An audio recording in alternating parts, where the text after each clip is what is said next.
আসসালামু আলাইকুম রহমতুল্লাহি বারাকাতু। সম্মানিত দর্শক ও শ্রোতা, আজ আপনাদের সামনে উপস্থিত হয়েছি ঐতিহ্যবাহী নওগাঁ জেলার ধামইরহাট উপজেলার বহুল সুপরিচিত একটি জায়গা, যে জায়গাটির নাম হচ্ছে আলতা দিঘির ওয়াচ টাওয়ার। এবং এই আলতা দিঘির ওয়াচ টাওয়ারের পাশাপাশি এর পার্শ্ববর্তী অপরূপ সৌন্দর্যের কিছু জায়গাও আপনাদের সামনে তুলে ধরার চেষ্টা করবো ইনশাআল্লাহ। তো সকলেই আমাদের সাথে থাকুন।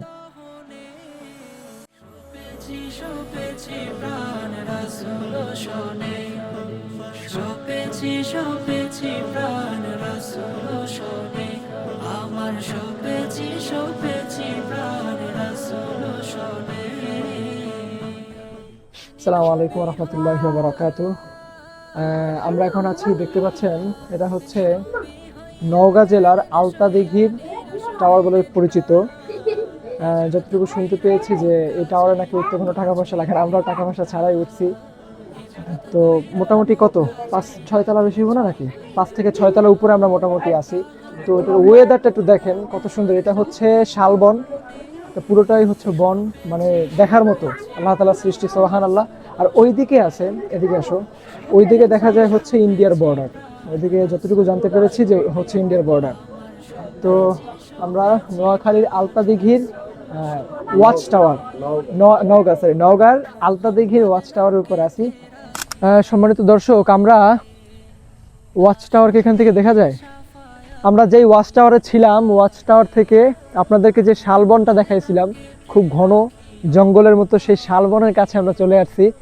আসেন দেখি, একটু হালকা ভিতরে ঢুকি, মানে একটা অ্যাডভেঞ্চার, রোমাঞ্চকর একটা ফিল পাওয়া যাচ্ছে।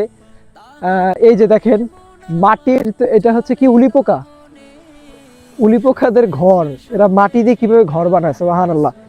মানে এটা হচ্ছে এদের একটা প্রাসাদ, ধরা যায় এটা একটা প্রাসাদ। আর এগুলো হচ্ছে সব মানে শালবনের ভিতরে ঢুকতেছি, একটা এই আমাদের গাজীপুরের রাজেন্দ্রপুরের মতো একটা ফিল পাওয়া যাইতেছে, একটা অ্যাডভেঞ্চার একটা ফিল আছে একবারে। ওই যে আরো একটা দেখা গেছে, ওই যে কি বলে উলিপোকার রাজপ্রাসাদ। হয়তো যত ভিতরে যাবো আরো দেখতে পাবো, কিন্তু যেহেতু সন্ধ্যা নেমে আসছে, বেশি ভিতরে যাওয়া দরকার নাই সেফটির কারণে। তো আরো কিছু আপনাদেরকে দেখাবো, দেখি আর কিছু দেখানো যায় কিনা, সাথেই থাকুন আমাদের। সম্মানিত দর্শক, আমরা শালবন দেখাইলাম। ওই যে আমরা যে ওয়াচ টাওয়ারে বসে যে আপনাদেরকে দেখাইছিলাম, ওই যে ওয়াচ টাওয়ার, ওইটাই হচ্ছে সেই ওয়াচ টাওয়ার। ওখান থেকে ইন্ডিয়ার বর্ডার ওইদিকে আমরা আর যেতে পারি নাই, যতটুকু সম্ভব হয়েছে গেছি, ততটুকু আর বেশি যাওয়া সম্ভব হয় নাই, ওদিকে যাওয়া নিষিদ্ধ। আর এটা হচ্ছে যে শালবন দেখাইছিলাম, সেই শালবন। তো নওগাঁ জেলার এই সুন্দরতম জায়গা থেকে আজকের মতো এখানেই বিদায় নিচ্ছি। আসসালামু আলাইকুম রহমতুল্লাহ। সপেছি প্রাণ রাসূল শোনে সপেছি প্রাণ রাসূল শোনে।